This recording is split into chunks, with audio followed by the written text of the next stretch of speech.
Assalamualaikum warahmatullahi wabarakatuh. Perkenalkan, nama saya Ari Hendra Saputro, SPD MM. Saya adalah dosen di Universitas Indonesia Membangun. Video ini dibuat sebagai salah satu syarat untuk memenuhi kualifikasi sertifikasi dosen pada bidang pengajaran, penyusunan dokumen pernyataan diri dosen dalam unjuk kerja Tridharma Perguruan Tinggi atau PDD UKT PT. Mata kuliah yang saya ampu adalah perilaku organisasi. Mata kuliah ini diperuntukkan bagi mahasiswa manajemen semester 2 dan mata kuliah persyaratnya adalah manajemen sumber daya manusia. Pendekatan pembelajaran yang digunakan dengan menggunakan Student Centered Learning atau SCL.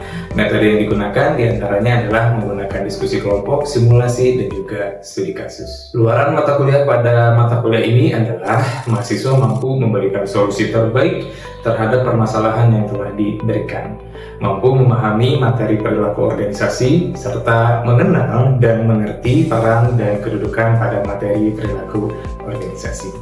Kemudian, kriteria penilaian terbagi menjadi dua bagian besar, yaitu penilaian secara kognitif dan penilaian secara SCL.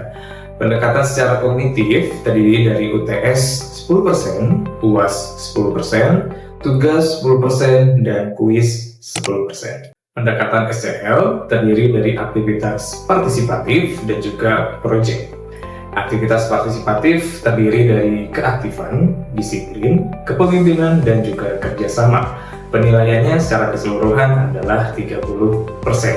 Untuk proyek, bobot penilaiannya adalah sebesar 30%. Untuk angka mutu sendiri, untuk nilai huruf A, itu bobot nilainya adalah 4, untuk admin 3,70, kemudian B plus adalah 3,30, kemudian B 3, kemudian B min adalah 2,70, C plus 2,30, kemudian untuk C 2, kemudian untuk D 1, dan untuk E 0.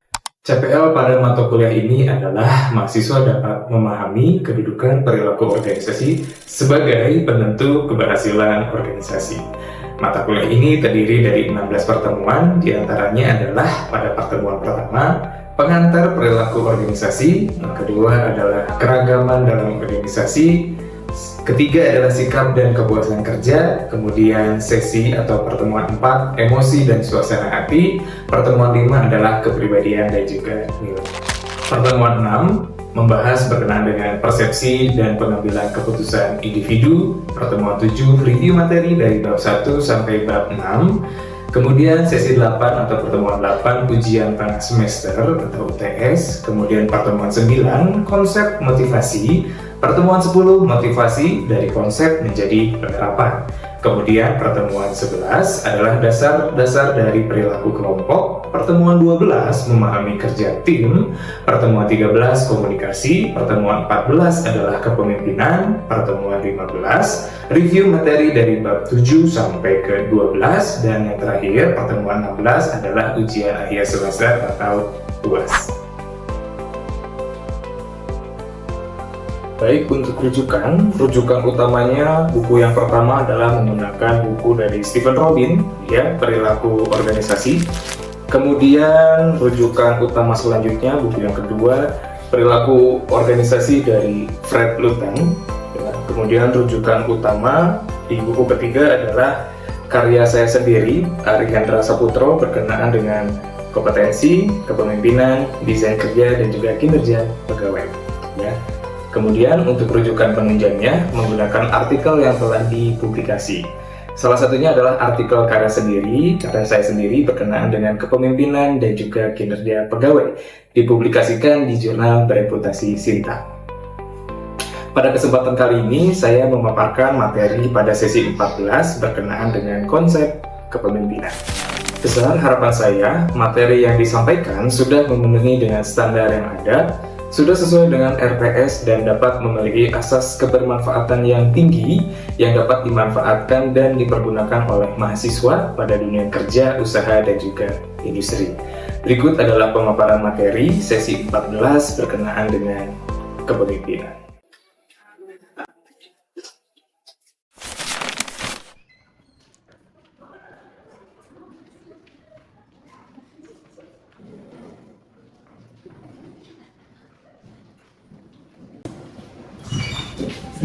Ya, assalamualaikum semuanya.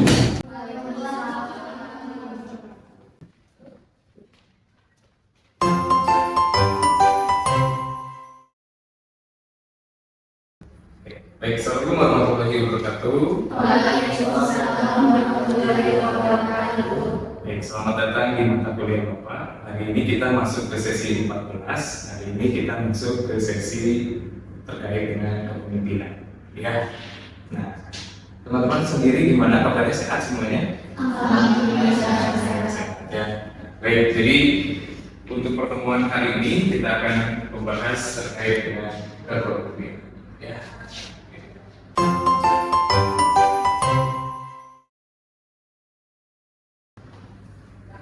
Baik, sebelum kita lanjutkan, kita baca doa dulu menurut kepercayaan masing-masing. Berdoa di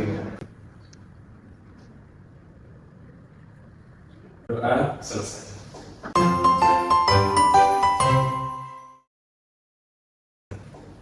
Ya, jadi kita lanjutkan materi kita.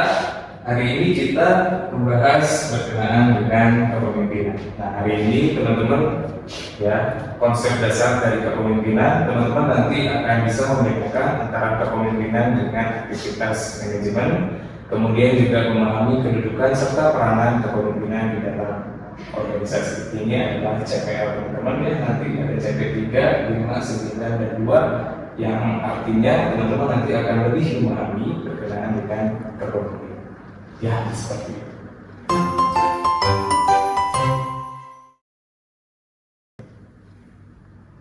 Silakan untuk di scan barcode-nya untuk daftar kita hari ini.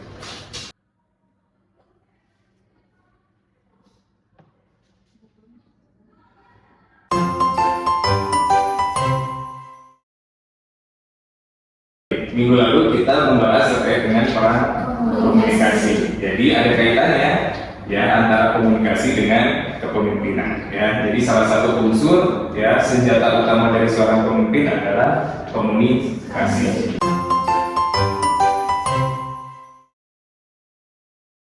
Kepemimpinan ada teori kepemimpinan, ada juga teori kepemimpinan transformasional dan juga memahami kedudukan dan fungsi kepemimpinan dalam organisasi. Ini adalah 5 bahasan yang akan kita bahas hari ini. Ya.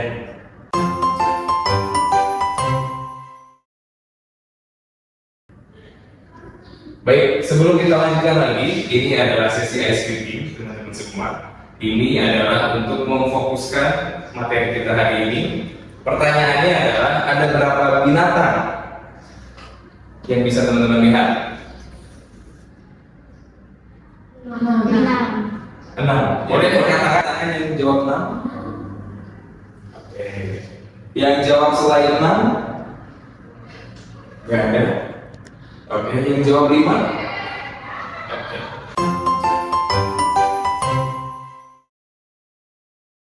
Supaya teman-teman lebih memahami, sebelum materi ini sudah tahu belum terkait dengan kepemimpinan? Ya. Bawa pulpen? Masa mahasiswa bawa pulpen? Bisa. Pulpen ya. Tenang, saya bawa pulpen. Ya, NIM dan juga nama. Ya, NIM dan juga nama terkait dengan pretest kepemimpinan. Ya, sebetulnya hanya 2 pertanyaan saja.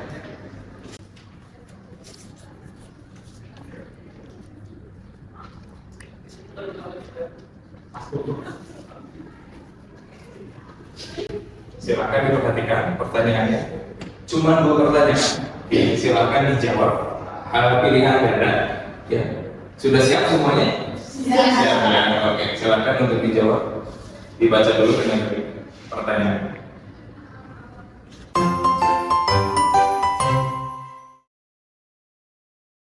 Jadi teman-teman di sini mencoba untuk menggambar suatu orang. Ya. Apakah teman-teman itu punya jiwa leadershipnya atau tidak? Karena ada beberapa orang yang sebetulnya bisa nge-lead atau memimpin, atau juga bisa mencapai kinerja terbaiknya ketika menjadi seseorang yang suportif. Artinya tidak cocok untuk menjadi pemimpin, tetapi cocoknya menjadi seorang yang mendorong atau membantu seorang pemimpin. Jadi saya berikan waktu 3 menit teman-teman semua. Silakan untuk menggambar pohon ya, di bawah yang tadi ABC tadi. Silakan untuk menggambar pohon jenis apapun. Ya, waktunya 3 menit. Silakan untuk menggambar pohon.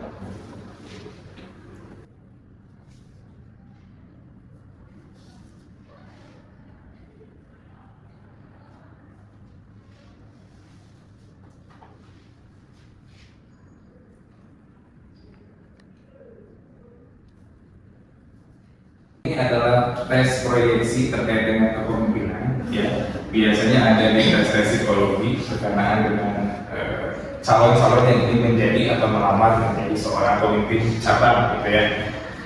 Oke, kita lihat. Siapa di sini yang menggambar dengan akarnya? Boleh maju. 1, 2, 3, 4, 5. Oke. Yang tidak menggambar dengan akar? Oke, 1, 2, 3, 4, 5, 6. Ya, jadi sebetulnya secara filosofi akar itu adalah sebagai fondasi. Ya, jadi yang belum menggambar dengan akar belum cocok, teman-teman semua ya, secara filosofi. Karena akar itu adalah fondasi untuk menjadi seorang pribadi yang kokoh, yang tangguh. Ya, kira-kira ketika pohon ada akar itu bisa berdiri tegak tidak? Tidak. Jadi sebetulnya akar itu adalah salah satu fondasi pokok supaya tidak tergoyahkan atau tidak bisa diintimidasi oleh orang lain. Sebagai contoh, misalkan ada aspek kejujuran, integritas, kepercayaan diri dan juga komitmen. Ya, seperti itu. Ya, nggak apa-apa. Ini jadi bahan supaya nanti teman-teman lebih memahami lagi sebetulnya peran kepemimpinan, dasar yang diperlukan seorang pemimpin itu seperti apa. Lanjut. Kalau batang digambar nggak? Gambar, masih ya. Itu adalah visi misi dan arah strategi yang jelas. Kalau kita menggambar batangnya, berarti kita sudah tahu mau kemana kita ya, arahnya mau kemana, tujuannya mau kemana. Cabang bikin? Bikin. Seberapa banyak cabang yang dibuat? 3. Ada lagi jawaban lain? 2, 1. Berapa? 9. Yang paling bagus adalah yang membuat cabang paling banyak. Karena asas manajemen adalah pusat diperkuat, cabang diperbanyak. Ketika cabangnya banyak, artinya dia bisa membuat strategi yang banyak, bermacam-macam, bervariasi. Ya, ketika cabangnya banyak, berarti dia sebetulnya arah komunikasinya bisa lebih.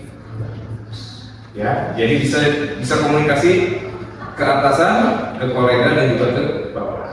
Seperti itu filosofi. Daun digambar seberapa banyak? Banyak. Oke, sudah bagus ya. Berarti itu adalah tim kerja. Dalam perilaku organisasi ada kelompok kerja, ada tim kerja. Jadi sebetulnya teman-teman nanti akan mudah untuk beradaptasi ya dengan lingkungan sekitar. Ada yang menggambar buah? Oke, ada sebagian tidak, ada yang juga sudah. Jadi buah itu merepresentasikan terkait dengan output. Ya, jadi berdasarkan hasil. Ketika menjadi seorang pemimpin yang dilihatnya selain proses tadi, hasil menjadi orientasi yang ya. Nah, itu filosofinya. Jadi ketika teman-teman melamar menjadi seorang pemimpin, kira-kira sudah cocok atau belum? Belum, masih berproses ya. Nah, ketika proses itu kita akan tambahkan materinya.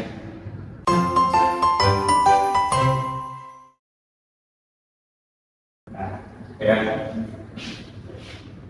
Jadi pemimpin itu sebetulnya born atau made, diciptakan atau dibentuk? Dibentuk.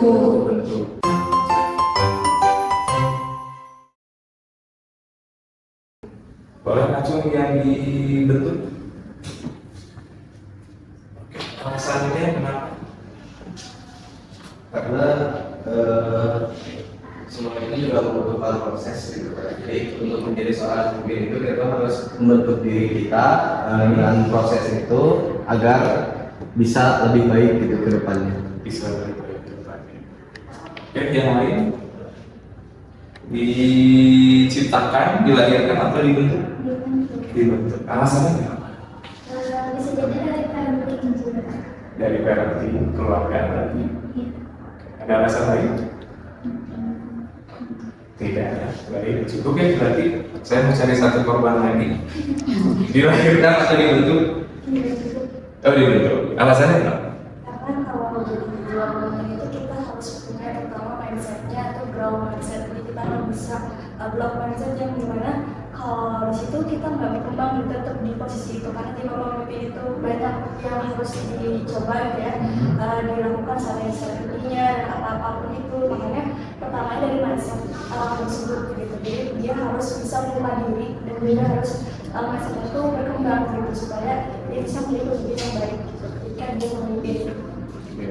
Bagus ya jawabannya.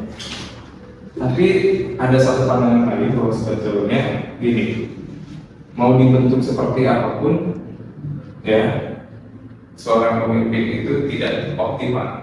Ada kan seperti itu ya? Setuju nggak ya? Setuju. Berarti dilahirkan loh, bukan dibentuk. Kamu setuju? Sudah mulai bingung? Hah? Bingung? Oke, kita lihat ya. Sebenarnya jawabannya apa sih dilahirkan? Sebelum kamu menentukan gaya, Ini ada video, teman-teman semua, ya. Ada video, silahkan disimak supaya teman-teman juga bisa lebih memahami pemimpin itu sebenarnya dibentuk, ya, atau dilahirkan, ya. Yuk kita lihat.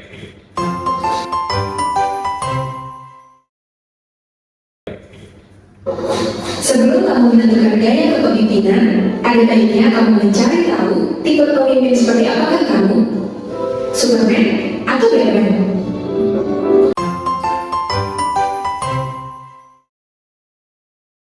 Poin yang selanjutnya teman-teman, silakan untuk menggambar lagi di kertas belakang.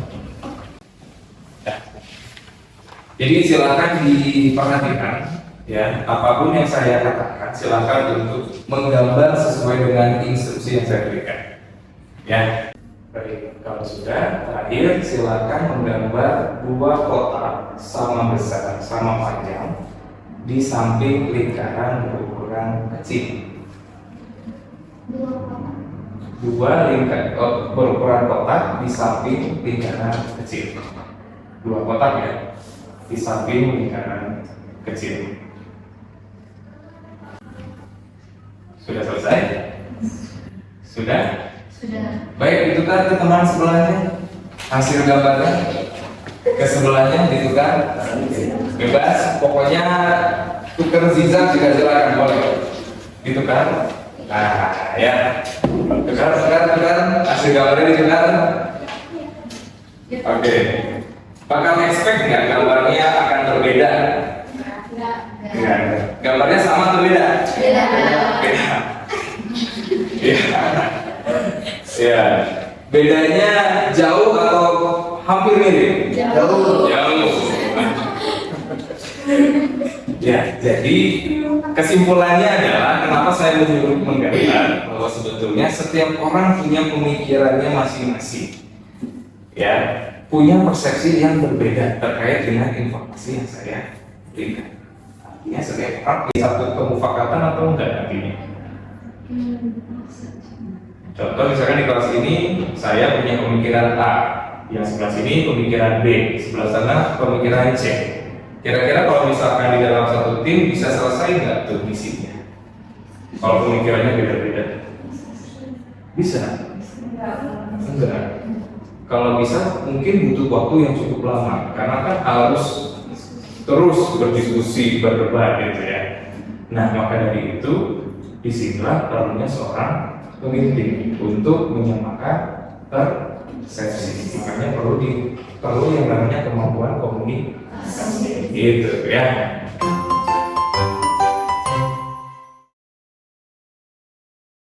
Benda mati atau mengelola manusia? Alasannya apa? Soalnya kompleks karena beda pemikiran, beda setiap orang tuh beda gitu. Jadi kalau buat mengelola satu aja tuh susah, apalagi kalau banyak. Oke, kalau kamu Kalau kurang lebih sama, kan manusia itu beda pemikiran, beda sifat, beda sikapnya juga. Jadi kalau misalnya satu kelompok bisa kayak diskusinya juga terlalu sampai isi pikirannya kan beda kepala. Terakhir, Sama sih Pak, kamu kan punya pemikiran juga kan, dibanding benda mati kan, kalau benda mati itu nggak ada, jadi kayak flat aja gitu. Kalau benda hidup itu kayak manusia ada kayak perasaan gitu. pada perasaannya ada emosinya. Oke, kita bahas ya teman-teman semua.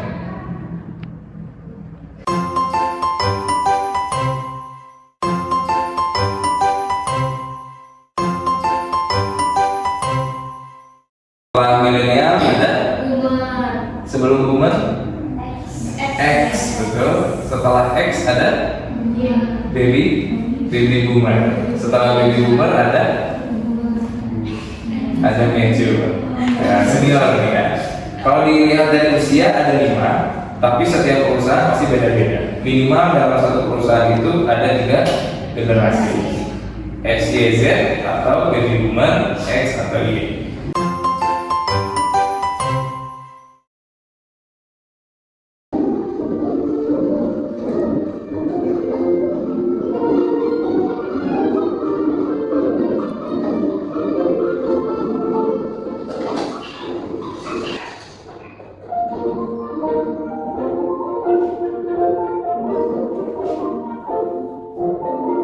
Videonya gimana? Jadi ada beberapa tipe-tipe pekerjaannya, tipe-tipe pegawai. Ya. Jadi ada yang kerja keras, ada yang efektif, bahkan nggak efektif gitu. Kalau berlawanan, pegawai-pegawainya itu bakal susah banget gitu. Cukup? Boleh? Komentarnya gimana? Di video tadi kayak ngeliatin suatu kelompok yang si anggotanya nggak efektif, ada yang rajin cuma sebagian, yang sisanya biar enak aja, jadi si kelompoknya nggak akan maju-maju kayak kelompok yang lain. Terakhir, komentarnya gimana? Dari video yang tadi aku lihat itu tipe-tipe pegawai yang aku lihat itu ada 4 tipe. Yang pertama itu pegawai yang efektif yang bisa membantu perusahaan itu sendiri. Yang kedua ada yang kurang efektif yang setengah-setengah kayak gitu pekerjaannya. Yang ketiga ada yang sangat tidak efektif, yaitu kayak mau nggak mau. Yang keempat yang keempat tipe pekerjanya itu yang menunjukkan emang dia tuh gak mau kerja gitu. Jadi mengganggu orang lain dan berusaha menghancurkan perusahaan itu sendiri. Ya, oke, bagus ya. Jadi dapat disimpulkan ada beberapa tipe pegawai, ada yang sifatnya destroyer atau subversif yang memang nggak mau kerja, yang maunya menghancurkan organisasi itu. Yang satu lagi setengah-setengah, yang satu lagi belum tahu caranya. Ya, jadi ada yang satu betul-betul ingin mendukung organisasi, tapi belum tahu caranya. Yang satunya lagi ingin menghancurkan organisasi. Nah, akhirnya kenapa tadi akhirnya bisa gerobaknya bisa terus kedorong maju? Ada seorang leader akhirnya yang ingin menghancurkan organisasi dia keluarkan, sisanya diarahkan, ya diarahkan untuk melakukan pekerjaan sesuai dengan yang dia mampu, yang dia bisa. Akhirnya barusan gerobak ya, nah, gerobaknya akhirnya bisa melaju cepat gitu ya. Dan itu pun tersadarkan ketika ada kompetitor yang lebih maju dan lebih hebat seperti itu. Jadi kompetitor juga sebetulnya membantu ya kita untuk bisa bercermin dan juga termotivasi untuk menjadi lebih baik.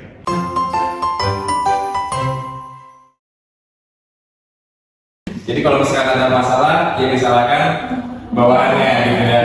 Ketika pemimpinnya melakukan hal yang tidak baik diikuti oleh anggota organisasinya ternyata membawa dampak buruk juga. Nah, dari yang barusan kita bahas semua bisa kita ambil kesimpulan bahwa sebetulnya gini, untuk bisa mencapai suatu tujuan organisasi, tercapainya visi dan misi itu semua tergantung dari sosok seorang pemimpin yang bisa ngelit dan mengarahkan setiap anggota organisasinya untuk bisa melaksanakan setiap pekerjaan sesuai dengan visi dan misi. Ya, jadi keterampilannya adalah kuncinya dari pemimpin bisa menggerakkan organisasi. Ada unsur kredibilitas, ada keterlibatan, ada komunikasi yang efektif, dan juga pemahaman dari setiap organisasi. Yang tadi kita bahas ya, ada persepsi. Persepsi itu bisa kita samakan persepsinya ketika ada komunikasi yang baik antara seorang pemimpin dengan bawahan. Ketika semuanya itu dibungkus ya dengan sedemikian rupa, ya persepsinya sudah bagus, karakteristiknya juga sudah kita ketahui, kemudian strateginya bisa kita ciptakan, maka pemimpin itu nantinya akan membawa organisasi ke arah yang lebih baik. Ilustrasinya adalah seperti ini teman-teman semua. Jadi sebetulnya yang sukses itu bukan atasan kita saja, tapi bawahannya juga ikut merasakan. Itu sebetulnya yang ideal. Ilustrasinya adalah seperti ini teman-teman.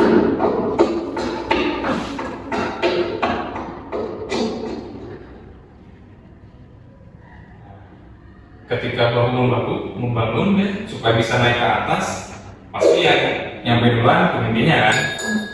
Nah, pemimpin yang baik itu akhirnya membawa para anggota organisasi yang lain untuk ikut sukses, untuk ikut merasakan gitu ya. Nah, ini adalah seorang sosok pemimpin yang ideal. Jadi guys, sekarang proses siap. Baik, silakan dikerjakan 2 menit. Dapatnya sama? Balikin lagi. Nah, balikin lagi. Oke, sekarang masuk ke post-test. Ya. Nanti akan saya periksa. Saya pretest dan juga post-test. 2 menit silakan untuk dikerjakan. Soalnya masih sama. Ya. Soalnya masih sama. Nanti saya akan lihat ya, tingkat pemahaman teman-teman apakah sudah tercapai atau belum, ya seperti itu.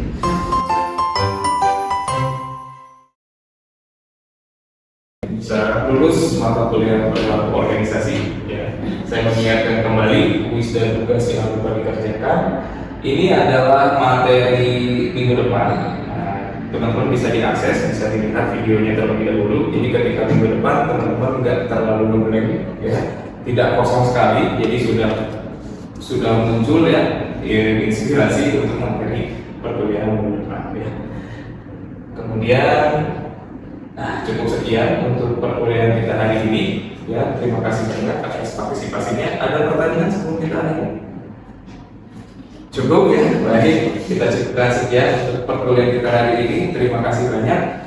Kita ketemu lagi di perkuliahan minggu depan. Kita akan review dari awal sampai akhir terkait dengan perkuliahan organisasi. Terima kasih. Wassalamualaikum warahmatullahi wabarakatuh. Waalaikumsalam warahmatullahi wabarakatuh. Terima kasih banyak atas perhatiannya. Bentuk pengajaran yang telah dipaparkan berkenaan dengan kepemimpinan dilakukan dengan menggunakan pendekatan SCL atau Student Centered Learning. Teknik yang digunakan saat pengajaran terdiri dari pendekatan dengan mahasiswa, senyum, salam, dan sapa, menggunakan ice breaking sebagai teknik agar mahasiswa dapat fokus dengan baik, kemudian menerapkan absensi secara mandiri, tidak lupa muatan keagamaan dengan menerapkan baca doa sebelum aktivitas perkuliahan, kemudian menggunakan dan menerapkan pretest dan juga post-test di awal dan di akhir perkuliahan. Kemudian simulasi tes visual terkait dengan kepemimpinan, kemudian menggunakan video pembelajaran sebagai bagian pendukung transfer knowledge, kemudian melibatkan mahasiswa untuk berdiskusi, kemudian juga memberikan pertanyaan untuk merangsang mahasiswa sehingga bisa berpikir lebih kritis. Kemudian mahasiswa diberikan bahan ajar, modul, PPT, dan video untuk materi selanjutnya. Ya. Mahasiswa juga diberikan kesempatan untuk mengutarakan pendapat dan hasil analisis demi penguatan kepercayaan diri. Ya. Pembahasan studi kasus, kemudian menganalisis, memberikan solusi atas suatu kasus, memberikan visual dan video untuk lebih memahami peran dari kepemimpinan, kesimpulan materi menggunakan bahasa sederhana dan dikuatkan oleh video terkait dengan kepemimpinan. Ya, akhir kata saya ucapkan terima kasih banyak atas atensi dan kesediaannya. Saya ucapkan hatur nuhun.